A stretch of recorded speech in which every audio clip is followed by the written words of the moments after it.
Bem, mas agora eu vou para a minha entrevista aqui com a ex-senadora Séria Cesarenko, de quem tive a honra de ser colega no Senado da República por 4 anos, e ela novamente está articulando a sua candidatura ao Senado pelo PTB e já fazendo visitas a muitos municípios de Mato Grosso. Senadora Séries, boa tarde, um prazer enorme tê-la conosco. E uma indagação. Nesse momento de tantas operações, como diz aí a OAB, que está cansada, de onde é que você busca esse ânimo para continuar na política e que orientação que você dá ao eleitor? Como é que ele vai escolher bem entre o candidato de mãos limpas e o candidato que está enlameado em muitas operações? Boa tarde, prazer tê-la conosco. Boa tarde, Antero. Boa tarde a todos e a todas que nos veem e ouvem. E dizer que é uma satisfação muito grande em estar aqui conversando com você, porque antes de qualquer coisa a gente tem uma amizade e um respeito muito grande um pelo outro. Eu diria, Antero, que não é difícil não. Em primeiro lugar, o que nós temos hoje é uma grande decepção das pessoas, especialmente dos jovens, isso me preocupa muito, porque o jovem tem que ter esperança, tem que ter expectativa, né? E é uma desesperança total com os políticos, e vem uma eleição aí, e isso é perigoso, eu diria, porque a desesperança é triste, né? As pessoas podem não querer mais nem votar, ou pensar assim, tanto faz votar em fulano com ciclano, todo mundo está envolvido em escândalo. Não é bem assim, não. Eu diria, inclusive, Antero, que não é difícil da gente visualizar quais são aqueles políticos que realmente não botou a mão e não está envolvido na coisa pública, num mal feito, e não está envolvido em escândalos. Tem uns que às vezes até tentaram envolver. E nós mesmos já fomos vítimas disso, de tentativa. Graças a Deus, só de tentativa que não tivemos denúncia e muito menos processo, né? Foi tentativa de nos envolver. É só pegar o currículo dos políticos, especialmente os que já fizeram política. Pega quanto que aquela pessoa tinha em termos de patrimônio quando começou a vivenciar a política. O que ela tinha na vida? O que ela fazia? Que patrimônio ela tinha? Quantas mil cabeças de boi? Quantas mil hectares de terra? Quantos aviões maravilhosos? Tantas mansões, etc. O que ela tinha quando entrou na política? E o que ela tem que adquiriu quando estava na política? E você sabe muito bem que com o salário de deputado ou de senador, você não compra quingueres da vida, você não compra milhares de cabeça de boi. Não, isso não existe. É fazer um estudo do currículo. Faça, eleitor, por favor, procura nas internet da vida, apesar de que muita coisa não está nas internet da vida, mas procura declaração de renda das pessoas, o que eles adquiriram depois que entraram na política.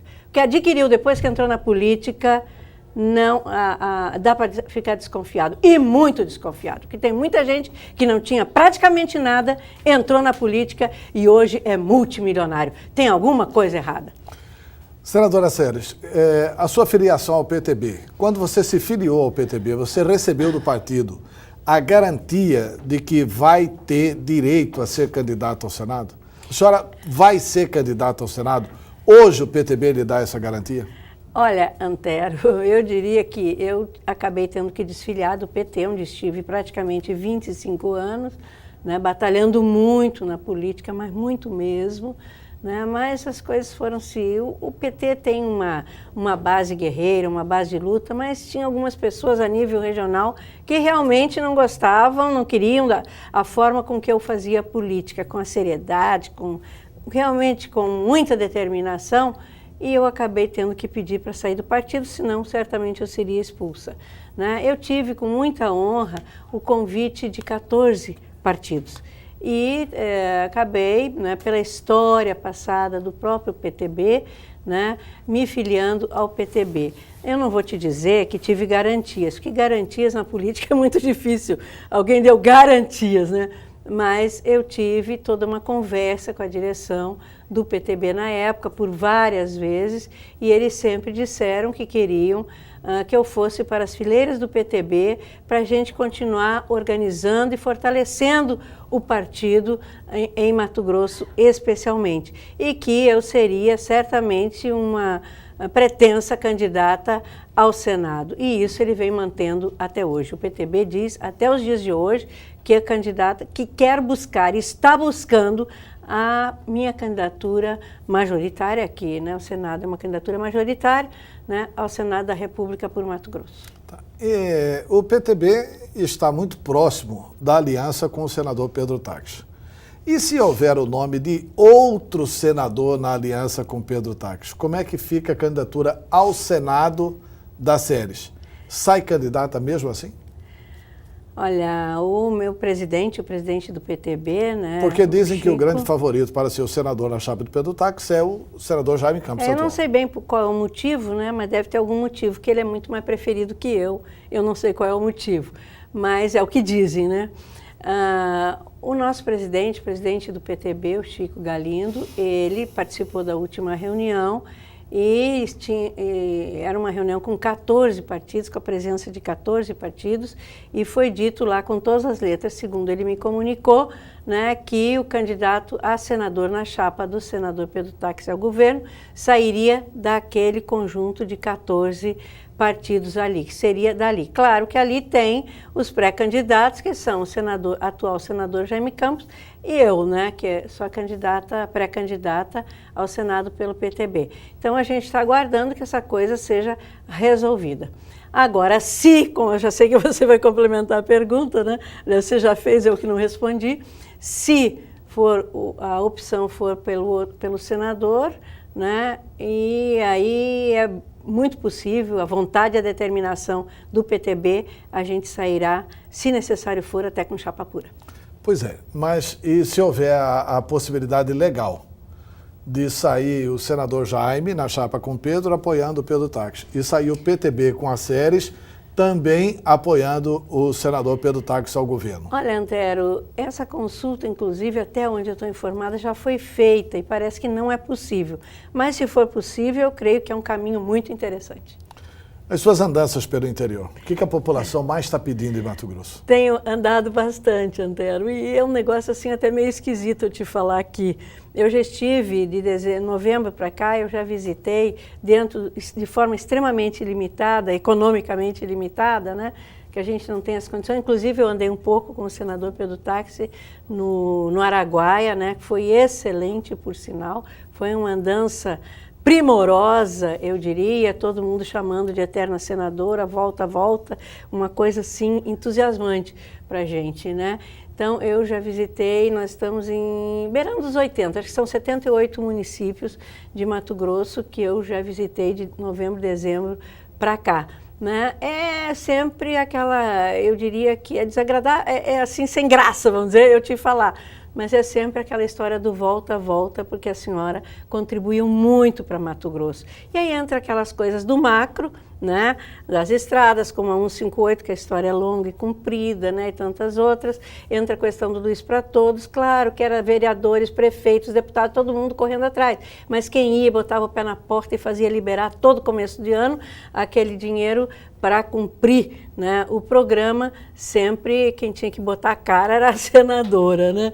E isso aconteceu. A telefonia celular, eram 53 municípios sem telefonia celular, hoje pelo menos não tem mais nenhum, né, que não tenha pelo menos uma, né? Enfim, o Linhão do Araguaia, que eu quero aqui colocar uma justiça muito grande que se faça, e eu gosto de fazer, né? Quando eu cheguei no Senado, quando já estava quase foi bem às vésperas do falecimento dele, o senador Jonas Pinheiro, né? Ele me chamou e falou, nós precisamos dar conta do Linhão no Araguaia, são 14 municípios que não têm energia, e a gente entrou na luta com ele, logo depois ele faleceu, né? E eu consegui levar avante e consegui fazer isso acontecer. E também as emendas para cada município, nem que seja um pouquinho, mas para todos os municípios a gente sempre conseguiu fazer. É óbvio que eu sei que eu era da base do governo, e base do governo tem espaço para isso, né? Claro, o PTB hoje continua na base do governo, né? Eu tenho a compreensão disso, que quem não é da base é muito difícil e você sabe disso. Se você for candidata, então se apoia a candidatura da Dilma? Olha, o PTB, a nível nacional, já decidiu apoiar Dilma Rousseff, mas ficou em aberto para os estados. Então, os estados poderão fazer as suas alianças e o PTB vai ver como se movimenta. Tá. Andando pelo estado, como é que está a organização do PTB? O PTB está enraizado já no interior? Esse é um problema, né? A organização de partido é uma coisa extremamente complexa, difícil, principalmente em tempos de desencanto com a política, né? Mas o PTB está faltando organização, está em torno de 22, 23 municípios só. A semana passada a gente ainda conseguiu 2, quer dizer, então está em torno de 20 que não tem o PTB organizado ainda. Mas a gente está batalhando para isso e eu tenho muita clareza que a gente precisa organizar e fortalecer os partidos pela base. Eu acho que 14 é importante, claro, de presidente da República, né, deputado estadual é extremamente importante, mas a gente que acredita no municipalismo, que é lá que o problema está, é que de lá que podem emergir as grandes mudanças, você tem que fortalecer os partidos nos municípios e aí enfrentar, por exemplo, o primeiro enfrentamento grande que eu acredito que a gente vai ter é 16. Com novos prefeitos ou os mesmos, mas trazendo a questão, por exemplo, do pacto federativo, é algo imprescindível de ser discutido. Eu, se fosse os prefeitos, estava fazendo estágio na sua totalidade lá em Brasília, ouvindo todos os candidatos a presidente da República e fazendo assinar documento, e todos os parlamentares que vão à reeleição, para liberar, no mínimo, que chegue num piso de 25% a liberação para o FPM. Senão, os municípios vão falir, é lá que está o problema, a população sabe o que ela precisa, o prefeito sabe o que precisa, o vereador sabe o que precisa. E eles recebem repasse de tantas políticas que tem que repassar. Porque eles sabem que está o problema de saúde, da educação, etc. O prefeito sabe, e o vereador sabe. Agora, repassa as políticas e não repassa o recurso, aí não dá certo, acontece o que está acontecendo aí, que a gente viu ontem, a tristeza aí no Fantástico, que você acabou de comentar. Senadora Célia, sucesso na sua caminhada, seja ela qual for. Tá bom? Obrigada.